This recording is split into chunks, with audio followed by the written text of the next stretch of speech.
Good morning and good afternoon, and thank you for joining us today. Today we're going to be talking about the new capabilities in Virtual Wisdom 5.4. We have Ryan Perkowski who will be presenting today. Ryan, at this time, take it away. Thank you very much, Matt. Good morning and good afternoon to all. My name is Ryan Perkowski. I am the Senior Product Manager responsible for the Virtual Wisdom platform. And I am, to be blunt, very excited to share with you what we've been working on for a little less than a year. It has consumed all of my days for probably the last 6 to 8 months. And I'm finally able to lift the curtain and show you what we've been working on.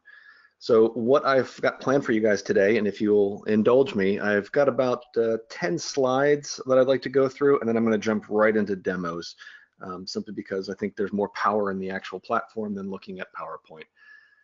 So what I'm going to be going over, looking at, what the problem of the modern data center, at least what we've been encountering in the marketplace.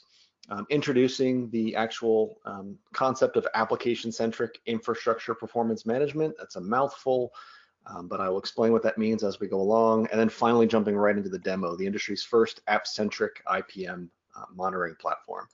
So here is what we consider the problem of our modern data centers and the way that we, and of course there's multiple things that are going on inside of the data center, but this is the one that we feel leads to the most heartache.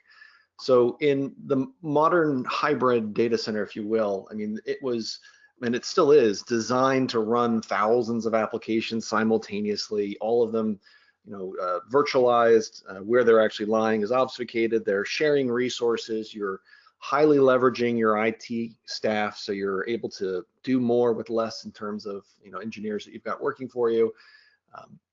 The idea is that it's automatic load balancing, so as loads increase and decrease, it's able to allocate and deallocate resources so appropriately, or at least reshuffle load and workloads across the data center so it can find the appropriate resources. And it's designed to basically be flexible to your business needs. But what we've seen is, because of the obfuscation that virtualization presents, you've reached a scale of complexity beyond human comprehension. I mean, when I was working for a large financial institution, it used to be there was always that one guy who's been there since the beginning that could understand which server hosted which applications and what little nuances needed to happen. And anytime there was a problem, this one guy got on the phone call. I mean, he was the poor guy was the whipping guy, but he was involved in every problem resolution. But now it's beyond the scope of human comprehension. And you've also got dozens of tools that are at your fingertips, dozens of tools at your fingertips to help understand how your applications are running in your environment, and when a problem occurs, where the problem actually lies.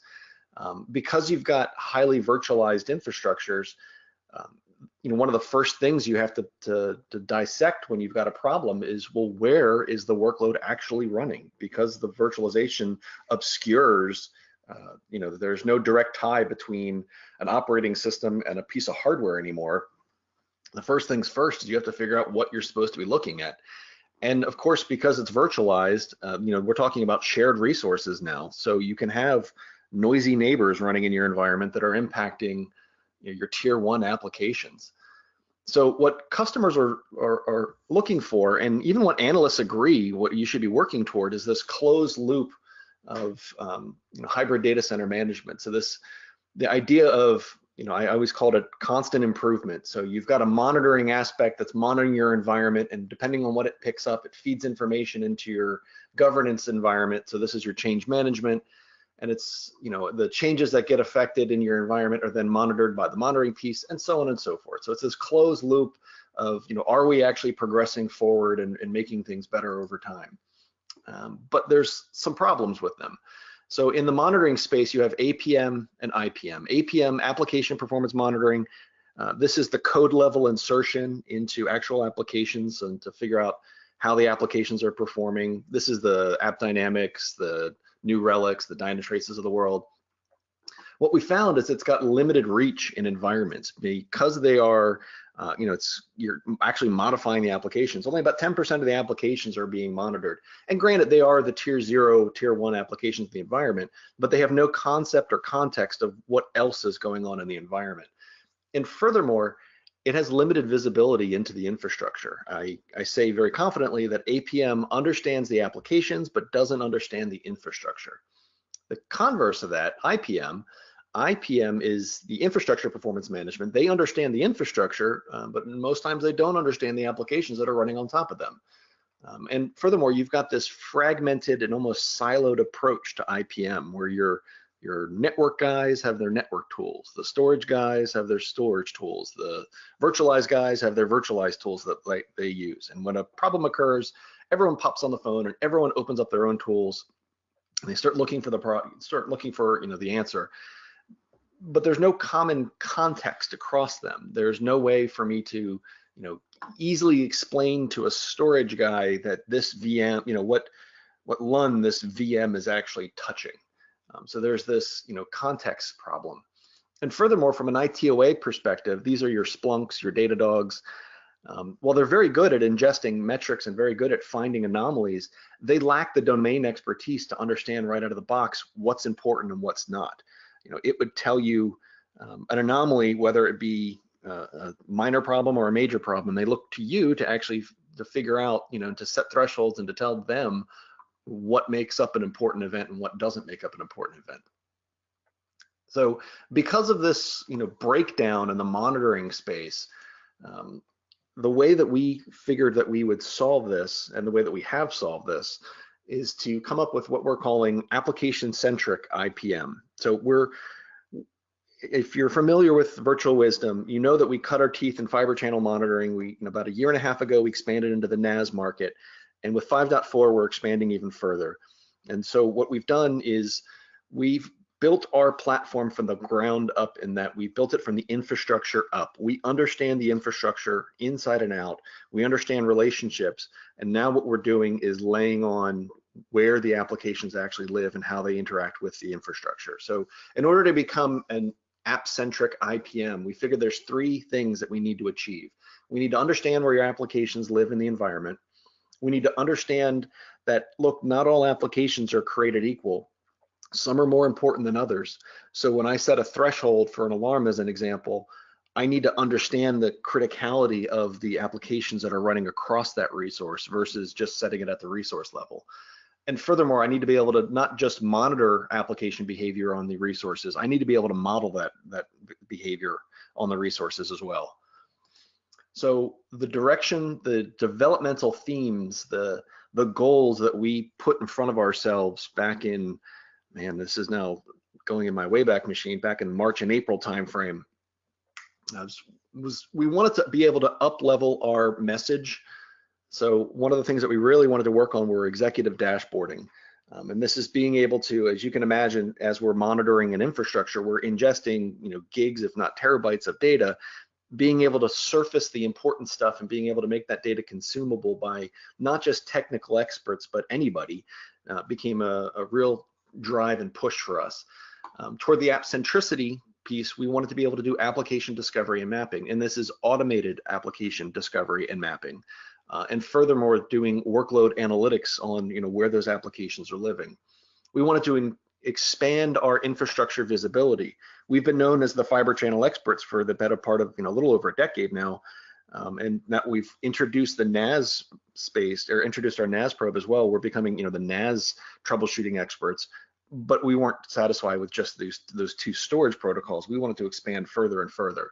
So we're adding in hyperconverged and software-defined storage. We're adding in IP network pieces that are allowing us to pick apart exactly what's going across an IP network. We also want to acknowledge that, look, we're not adrift in this ocean by ourselves. There are a lot of other boats in the sea here. So we want to play well in the ecosystem itself. So we've created public-facing open APIs to allow us to be integrated into other tools or have other tools integrate with us. So the idea is, we're not just a black hole of finding data and finding answers. We want to play nice in the ecosystem. And finally, and last but definitely not least, a lot of the things that we learn about the environment as we're monitoring, we see patterns. We recognize that every time the light turns green, that cars start going through the intersection. So rather than waiting for people to visually see when the light turns green, well, why don't we just automate that?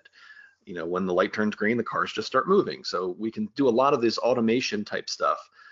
So we built in proactive analytics and my personal favorite, the investigation run books, which you'll see a little later on.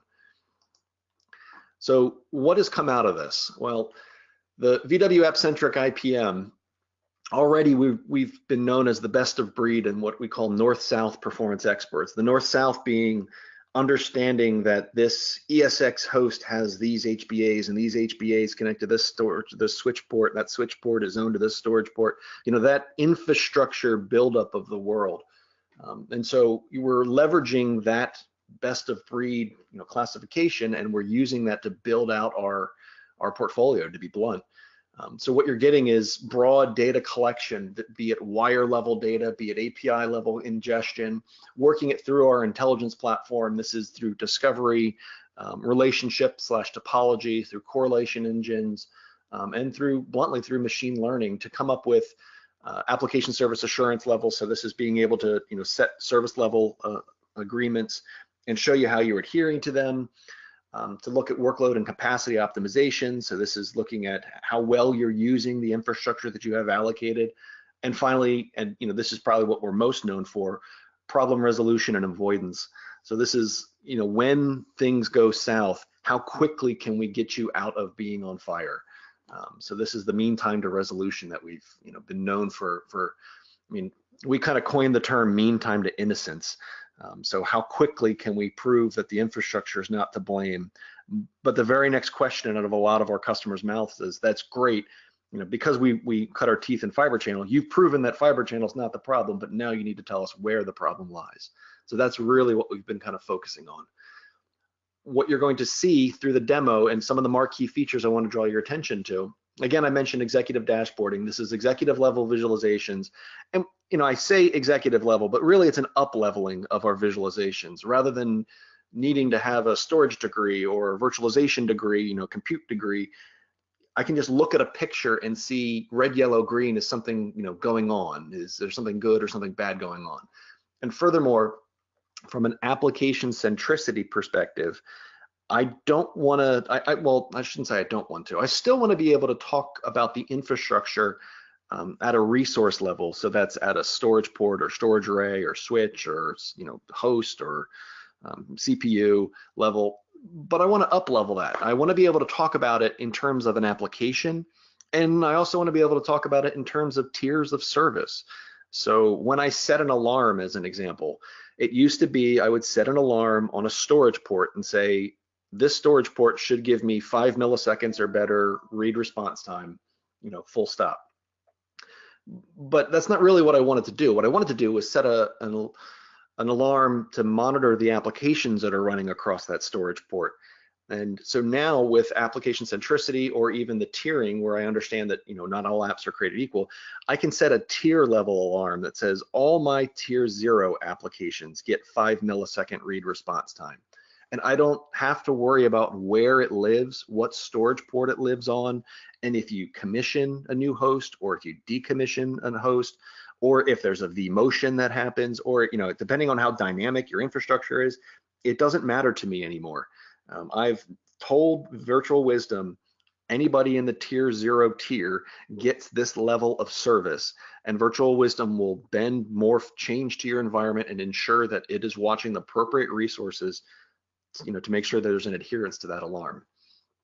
From an analytics perspective, we've added proactive analytics, and as well as the storage port balancer, which is a net new analytic. If you guys are familiar with some of the old analytics that we've had, I'll show you exactly what storage port balancer does in the demo. I don't want to kind of steal my own thunder. And I've also mentioned the APIs. These are the RESTful public APIs that are out there for integrating into an ecosystem. A couple things that I am not going to be showing you in the demo, simply because I've only got an hour, but I wanted to at least give them some lip service because it's a really exciting avenue that we're pushing into.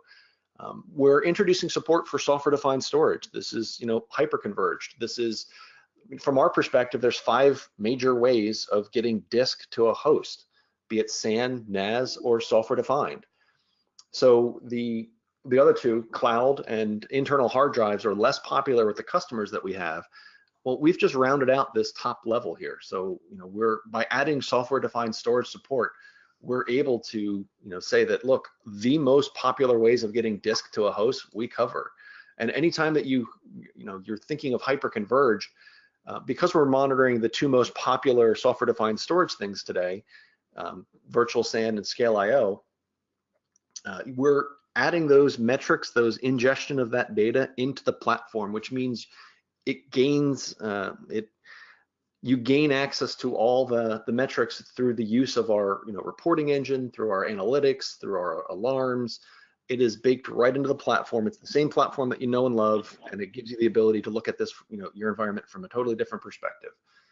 It gives you this single pane of glass of, I've got an app that sits on some hosts that use software defined, and some hosts that use NAS, and some hosts that use Fiber Channel. No problem. That's exactly what VirtualWisdom is built for. It doesn't matter where you're getting this information from, or, I've been mentioning host, and not to say that we're just a storage company. I'm monitoring CPU memory utilization with the introduction of NetFlow as an example, which is one of our new probe sources. We're gathering flow statistics from the IP network. For those familiar with NetFlow, it's telling me who is talking to whom, on which port, how much, and when the conversation started and stopped. So it gives me the ability to say, in the past, I would tell customers that, hey, your database went from 7 millisecond reads to 10 millisecond reads. And the reason that happened is because you went from doing 150 megabytes a second of reads up to 400 megs a second of reads. And then the conversation would stop. But what you really wanted to know is, well, why did it jump from 150 megs a second to 400 megs a second? Who is talking to that database that made it suddenly increase the number of reads it was doing? With the NetFlow data, I can pull that information together, and I can tell you, here is a middleware server that normally doesn't talk to this database, but suddenly started asking him requests, and that shot the read requests for the database, I don't want to say through the roof, but it definitely increased it, and that is why your response times went up. So it's rounding out that story of not just here is what the problem is, it's why is the problem actually occurring.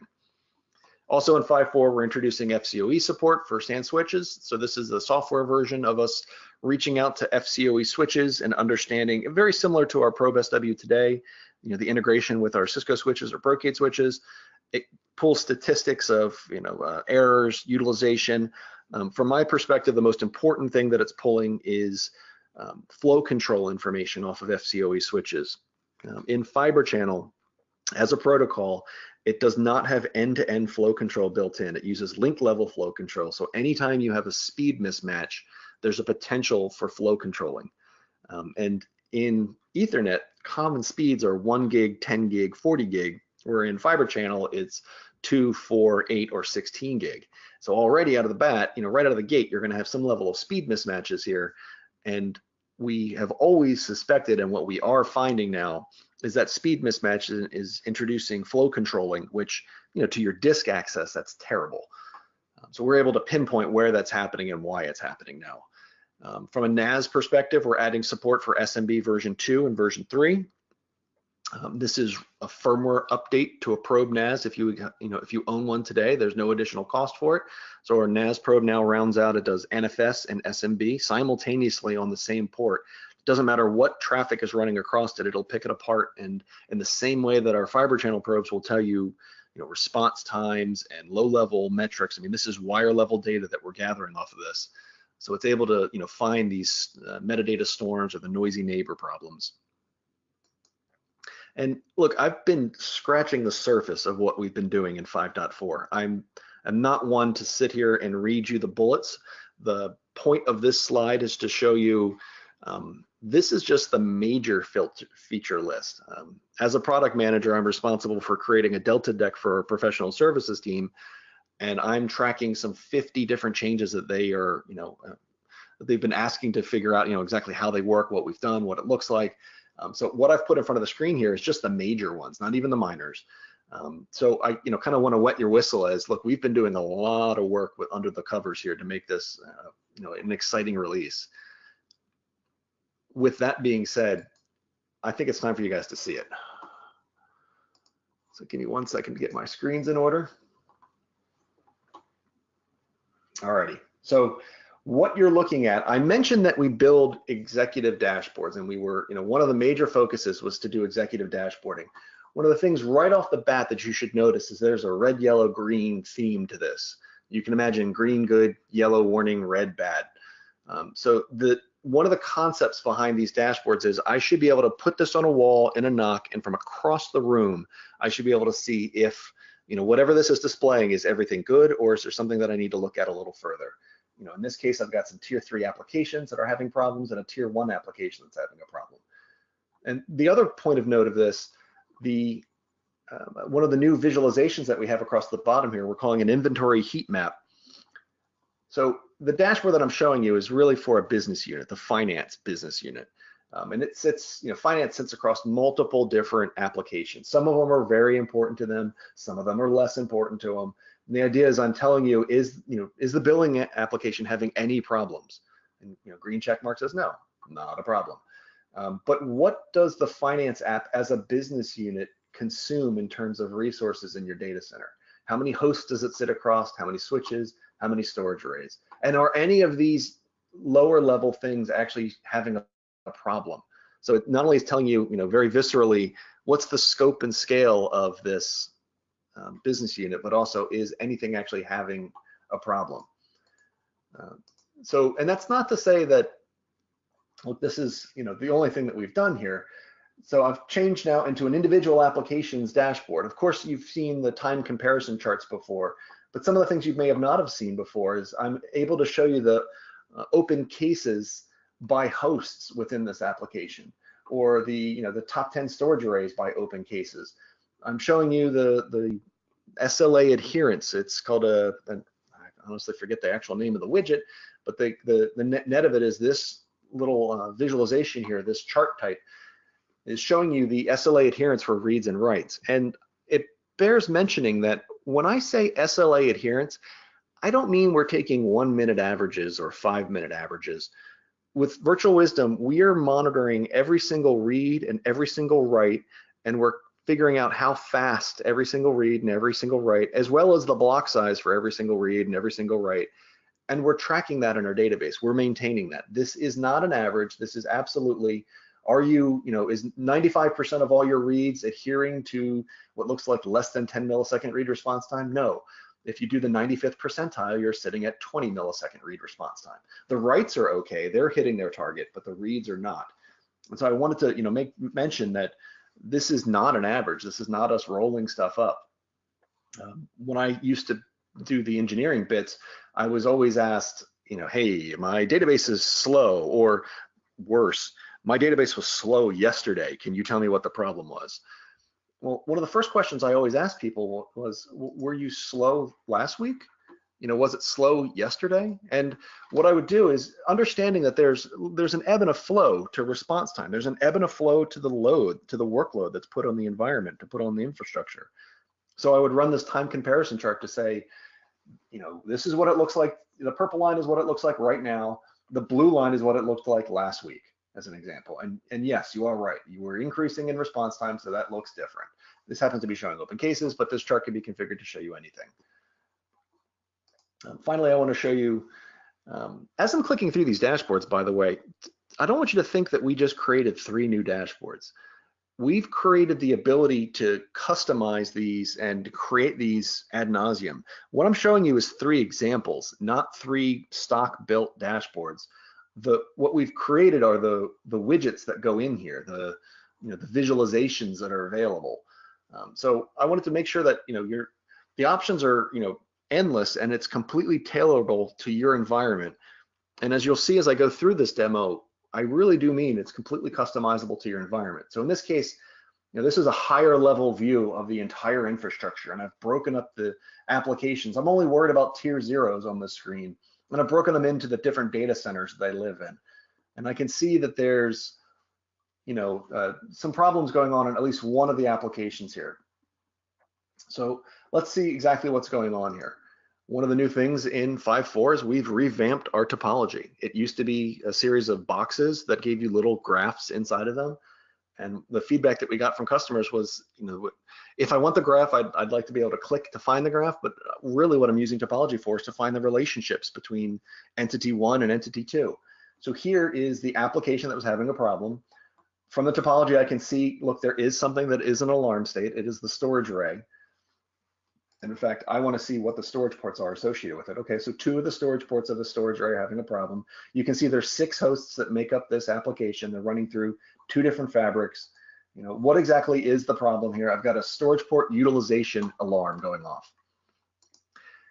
We've revamped our case management screens. So when an alarm used to go off, we used to tell you when the alarm went off, what the rule name was, and if there was, how many times has that alarm gone off.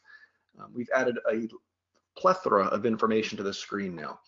The alarm name that existed, what's actually going off, it's this storage port, it exists in this storage array. Most importantly though, which applications are being impacted by this piece of infrastructure having a problem?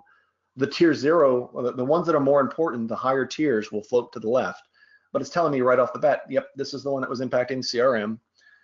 It gives me the statistics, when did it first go off, how many alarms have I seen, et cetera, et cetera. Gives me a little chart showing me what the world looks like in the last 2 hours, so I can see if it's ongoing right now or if this is something that happened in the past. For my money, this is the most important piece of this new screen, the investigations panel. Virtual Instruments has been using our platform. I jokingly say,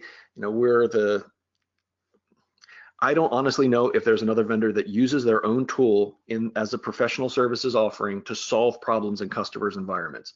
Usually professional services organizations for other companies are there to install, care, and feed that product. Our ProServe team is there to actually use the product to solve problems. And over the course of the last decade or so, we've been gaining a lot of knowledge on how to fix problems. So, internally, we've had documents floating around of when you see a storage port utilization problem, here's what you should do to fix it. And it's designed to bring our new ProServe people up to speed when they see real world problems. Well, we've codified all those learnings that we've had over the last decade directly into the platform. So when you see this alarm go off, you will have an investigation that pops that says this is the most common cause of storage port utilization. And because this is not just a single user application, I could say, okay, I'm going to start taking a look at this. And of course, my name is not Bruce Banner, but you get the idea. So I'm starting to take a look at this. If somebody else were to come into this case, they would see, look, this one is being actively investigated. So they know that somebody is already hunting this down. They can take a look at investigation number 2 if they'd like. And they could start hunting this problem, and figuring out what's going on. This investigation in particular is saying, a lot of times when we have a storage port utilization problem, it's because the storage array is imbalanced. So it's a great opportunity to show you guys storage port balancer, our new analytic. The storage port analytic, what it does, you feed it an array, you feed it a length of time, you give it how many number of HBA swaps, and if anybody is familiar with our VM coordinator analytic that does vMotion swaps to better balance an ESX cluster, this is very similar, but at a storage array level. I'm looking at all the storage ports on an array. I'm looking at the distribution across, so each one of these is a storage port. I'm looking at the distribution of utilization across those ports. So you can see I've got 2 ports from a read perspective that are crossing my threshold of 50%. And by default, it's set to 50%, completely configurable. Some of the other options you'll see here is avoid things that were dedicated to replication, or you can just flat out tell me which ports you want me to exclude from this analytic. If you've set a couple aside for future growth and you don't want me to say, hey, these are empty, of course you should move to them. You can let me know in that sense. But once we've identified which ports have problems, we go through and do a modeling, if you will, of what shuffles should we make to make this storage array more balanced. And it's not just from a megabytes per second perspective. It's not just from an average utilization perspective. We're actually modeling each HBA's impact on that storage port. So, it's the ebb and the flow throughout the day. And we want to make sure that when 2 ports get busy, that we don't put them on the same, 2 HBAs get busy, we're not putting them on the same storage port. we want to make sure that when one gets busy and then he goes quiet, then I can put the next one on. So it's more of a, we're smoothing out the load across it, but we're giving the information of, here's the HBA's WWN, here's the target port, the from port, the to port. We're giving you everything you need to do that zoning, mapping, and masking change. And we're also showing you, look, if you make those 4 changes, this is what our projections show you as far as storage port utilization would look like.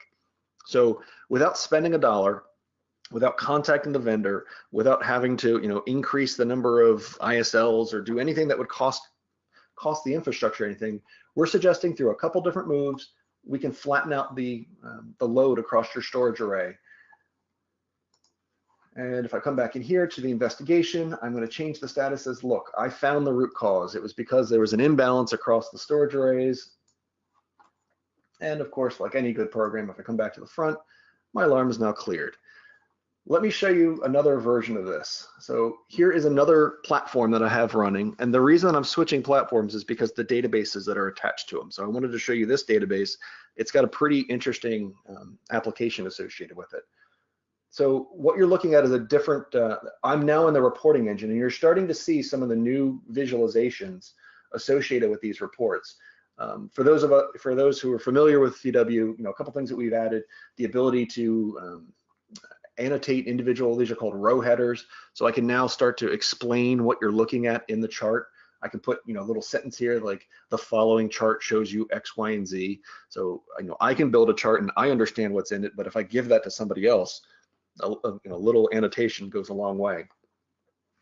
One of the things that I wanted to show off, so this is application read response time. These are one of those visualizations that you're supposed to be able to read across a room. What is my read response time for this application? I can very easily see it's 2.8 milliseconds. It's easy to see from a far distance away.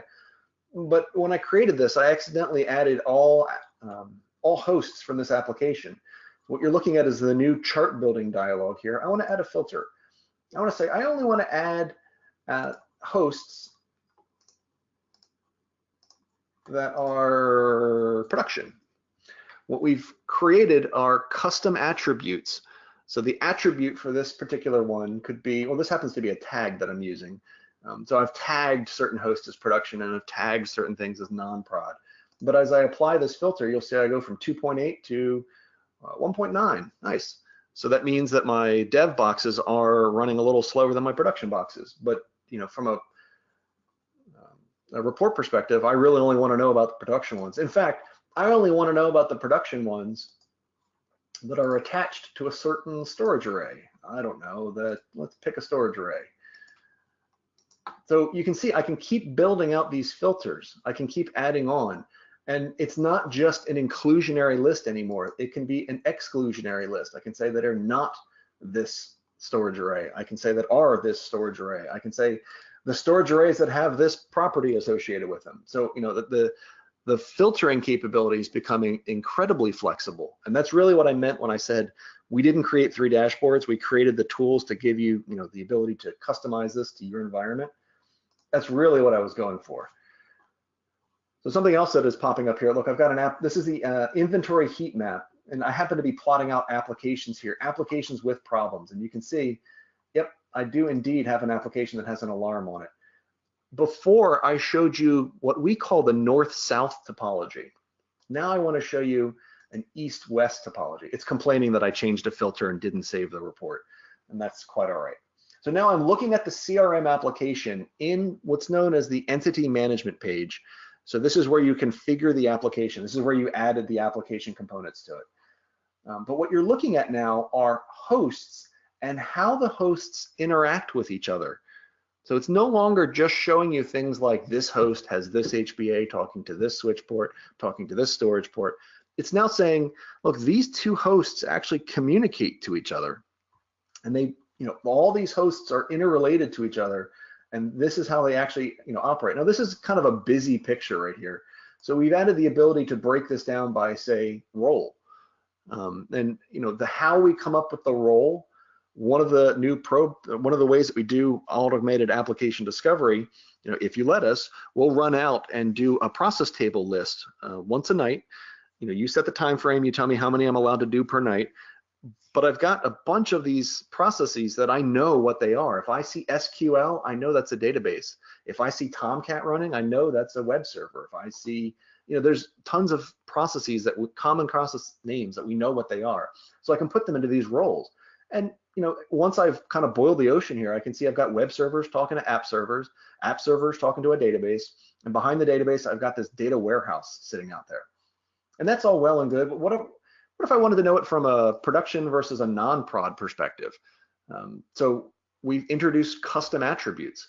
I have the ability to say one of the attributes is the realm that it lives in, and some of the values could be production, development, it could be pre-prod, it could be test. You give me the value, you tell me what the values are. So it's a custom attribute and all the keys that go with it. And now I'm able to filter by that. I'm able to sort by that. I'm able to classify things along those lines. The concerning thing that you should see here, I've got a line connecting development and production. That's a little concerning. So I'm going to explode out all my production boxes. Oops, not quite that big. There we are. Oops, sorry, it's my mouse wheel. It's being temperamental. And I'm going to explode out the development. And what I'm seeing is I've got a box here, a development app server talking to a production web server. And how did I glean this information? Well, this is that NetFlow data that I was talking about. I know who's talking to whom. I know there's an active conversation going on between these two. And I know that because I've added the realm information, development shouldn't be talking to production. Most likely, I either have a web server that I forgot to add a configuration file to, or if the app server is pointed at the wrong web server, something along those lines. But immediately I'm picking up that, wait a minute, there's something wrong here. Furthermore, you can kind of see as I'm clicking around, I've clicked on this green app server here. What infrastructure components make up that?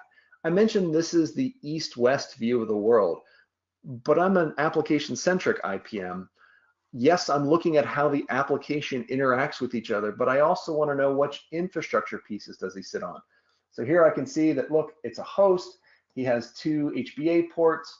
He's talking to a storage array. He happens to be talking to the Nimble storage array. He's talking to 2 of the storage ports on the Nimble storage array. And you'll also notice that all of these are green. They're all green because none of them have alarm thresholds that are tripped. Because none of them have alarm thresholds that are tripped, this host is green. Now, I'm going to click over here on my data warehouse. The data warehouse itself, if you look at from a compute perspective, the host is actually green.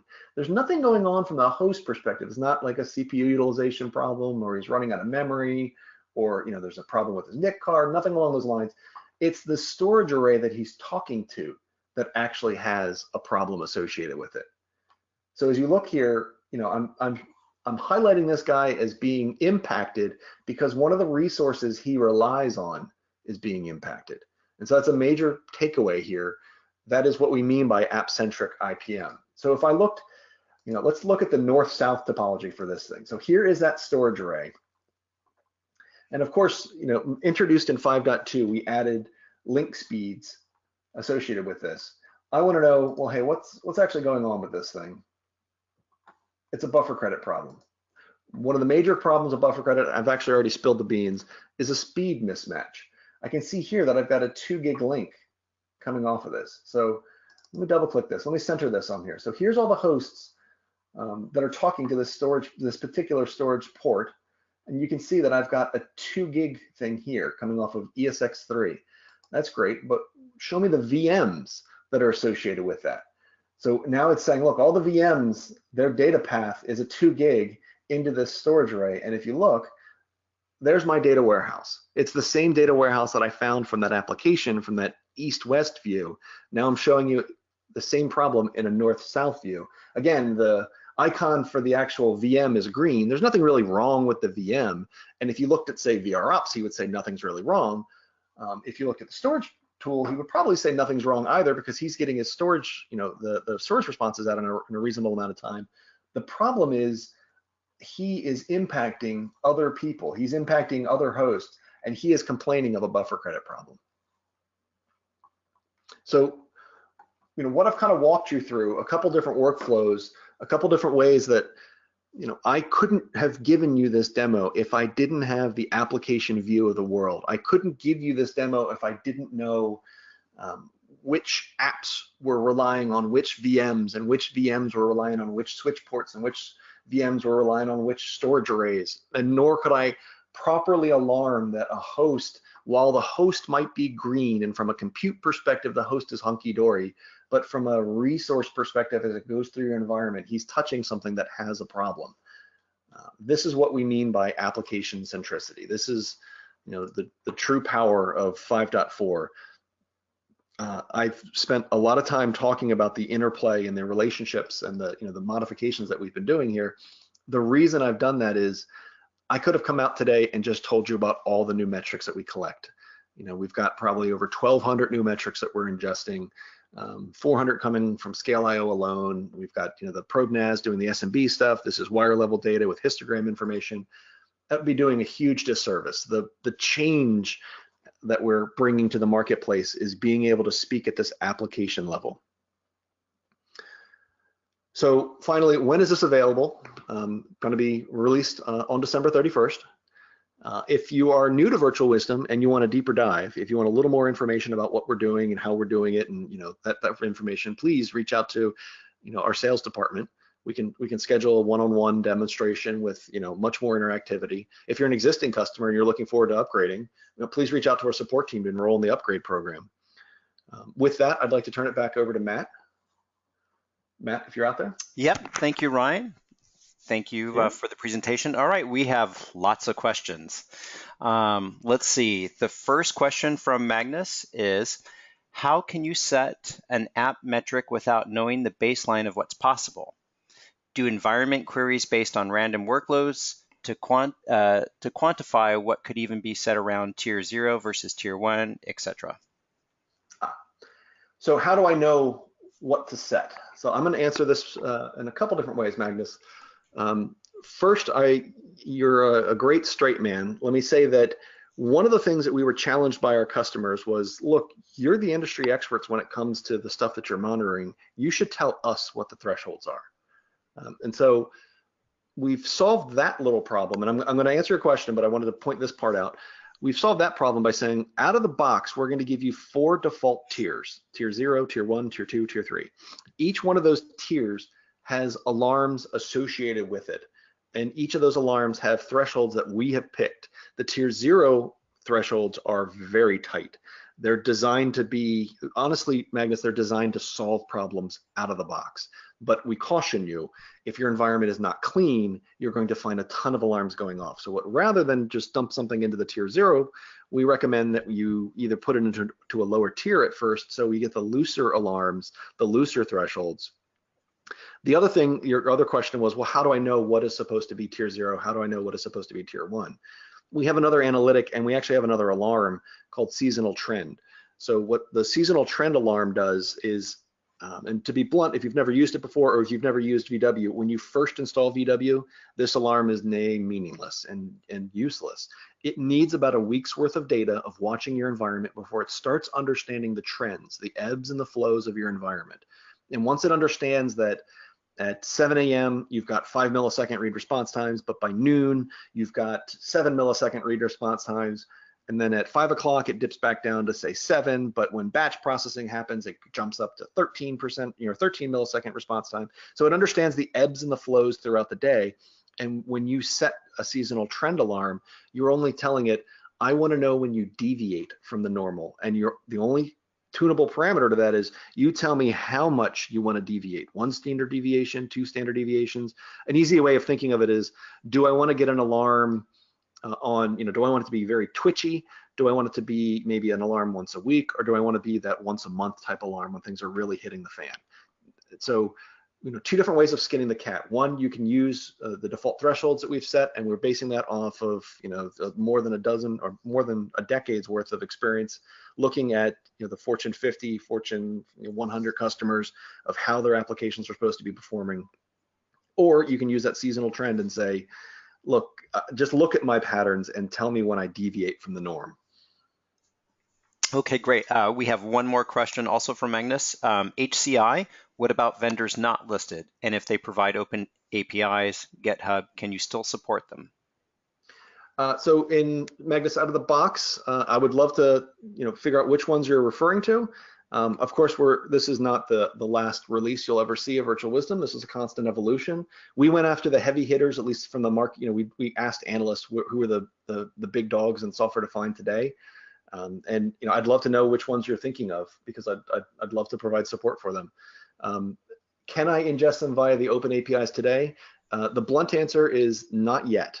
One of the things, and this is a 5.4 presentation, I don't want to spill the beans on any future releases, but we are working on that exact ability, Magnus. It's not available yet, but we want to be able to ingest from anybody's, you know, if they're willing to send data our way, we want to be able to ingest it. That's still a work in progress, so, you know, check back with us. But if it's a specific vendor that you have in mind, please, you know, reach out to us. Okay, we have a question from Philip. How adaptable are those dashboards? Incredibly adaptable, Philip. Any one of those dashboards that I was showing you. So first of all, the dashboards are nothing more than a report that is fed into it's a report template that is fed into the dashboard, and what the dashboard does is, if there's multiple rows here, it'll scroll through the rows, and it also updates the data as you go. But any one of these, you know, completely configurable. I could have added a row up top, and I want to say, you know, let's do 4 wide, and I want to squish this down, and I want to add, you know what I mean? Like anything that I want to do here, here's all the visualizations as far as reporting goes. If you've never built a report, you don't have to know how to program. You don't have to know how to do SQL queries or anything along those lines. You just say, I want to know, like, let's say one statistic. I want to know application. I want to know the CRM app, and I want to know it from I don't know. I'm making stuff up now. From a write completion time. Even if I didn't know what the name of this was. Let's say I wanted to do IOPS as an example. Yep, I want to do write IOPS. Perfect. So what are my write IOPS? Right now he's doing 1,142 write IOPS for the CRM application. So anything that you want to, you know, bend, mold, shape, change, filter, completely customizable. Okay, let's see. We have a question from Ted. Are those cards click through either individual elements or card into report style?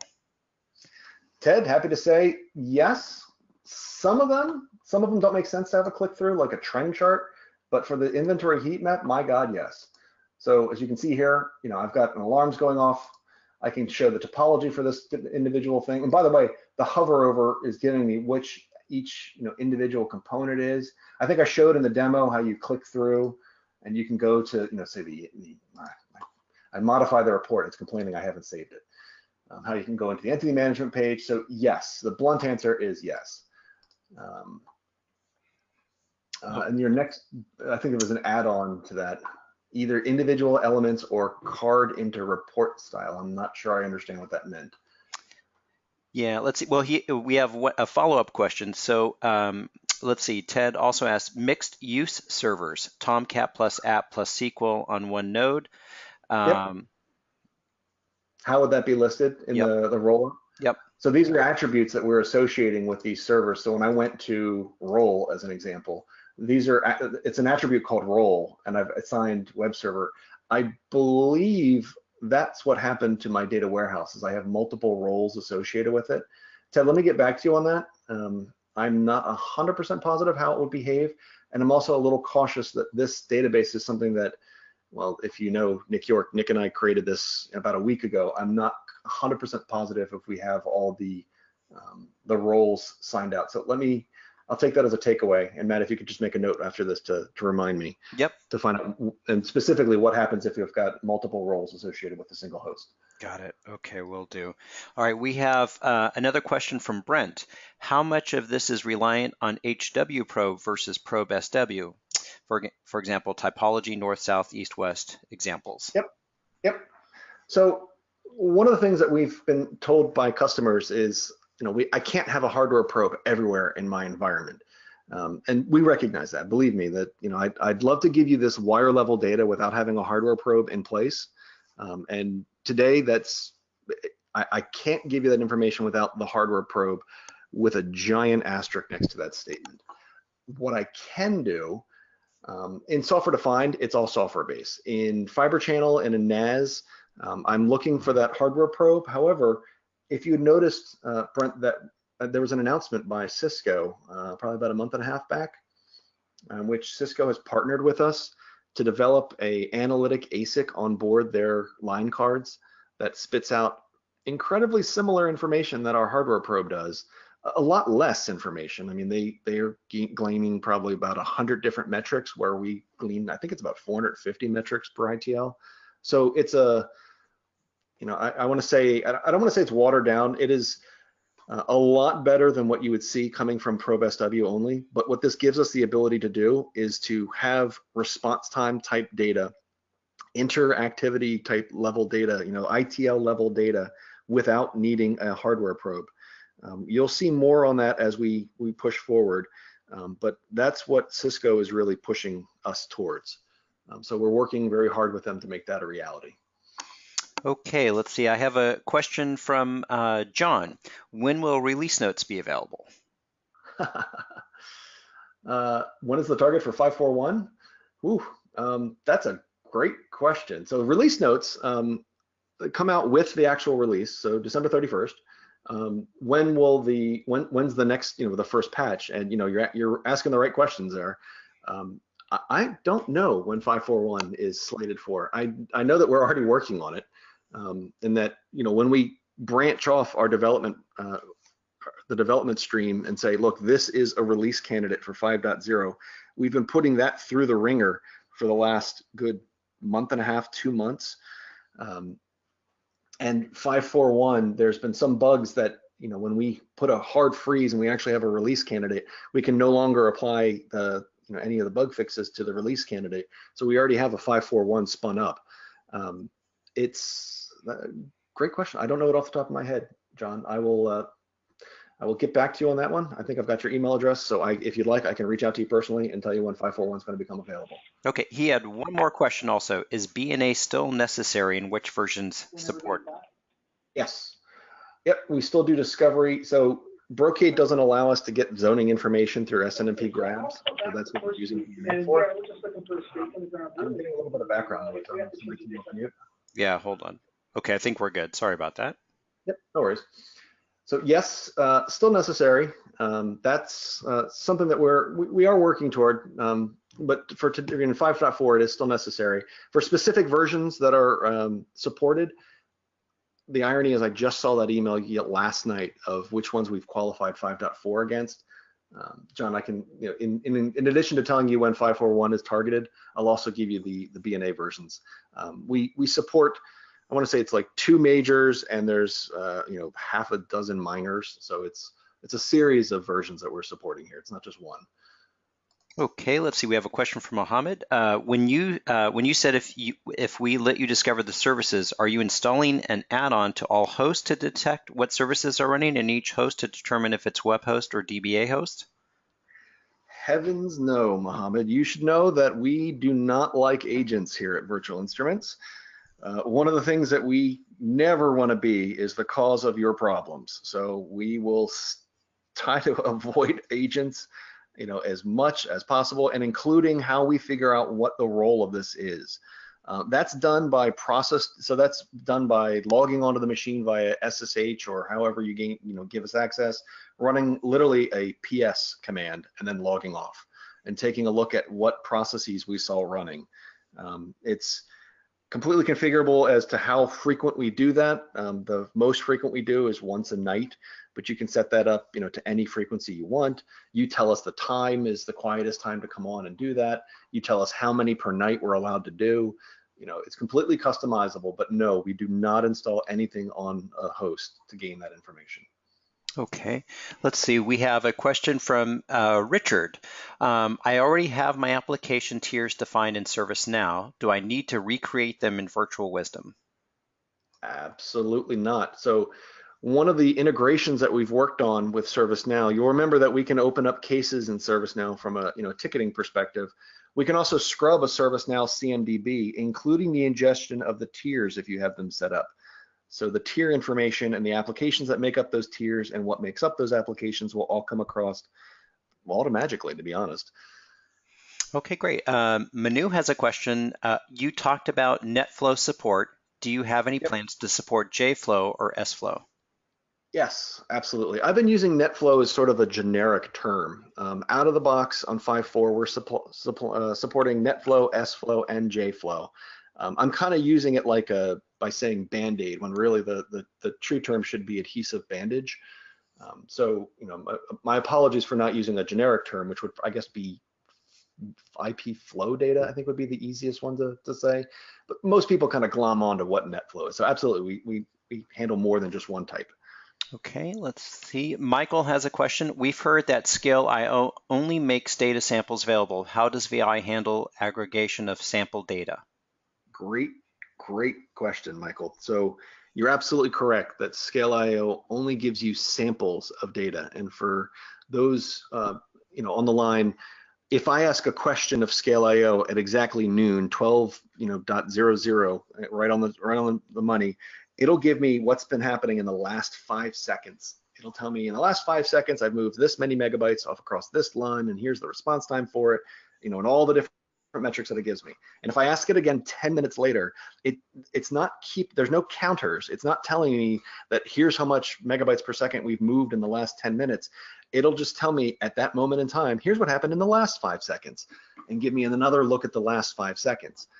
So that posed a problem to us when we thought, well, we like to aggregate data over time, over a minute, over 5 minutes, over an hour. We'd like to roll this information up so you can get really large reports and see things over weeks or over months. So what we did is we worked with Dell EMC and got the green light from them that we're actually getting at that information. We're probing Scale.io once every 5 seconds. So though they give us 5-second samples, we're asking once every 5 seconds. So we're, quite literally leaving no byte behind. And we've tested this up to scale. So we're very confident that we're not going to impose any kind of load on the infrastructure. And keep in mind, we're not actually asking the Scale.io data servers or the Scale.io data clients. We're asking the Scale.io gateway.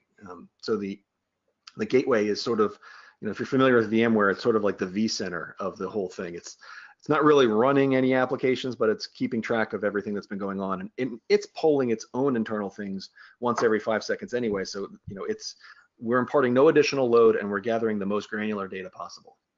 Okay, let's see. We have time for one more question. We're coming up on the hour. Elaine has a question. How can I share a dashboard with my boss coworkers? Great question, Elaine. That was actually one of our major customers asked that exact same request of us. So I'm going to the dashboard. I mentioned earlier that the dashboard is nothing more than a report template that automatically updates and automatically cycles. You look up in the upper right here, there's this little share button. Who do you want to share it to? I don't know, Elaine at, I don't know your email address. So it's just that easy. Pop in an email address, hit send. And it grants them access. If they don't have access already, it's granting them read level access to that dashboard. So it's very quick, one click. And the idea behind it is if you're looking at something and you see an alarm or you see something going red, like in this case, I've got an SLA adherence problem, I can quickly fire an email off and say, this is what I'm looking at, this is a problem, I need your help. So yes, great question. Thank you, Ryan.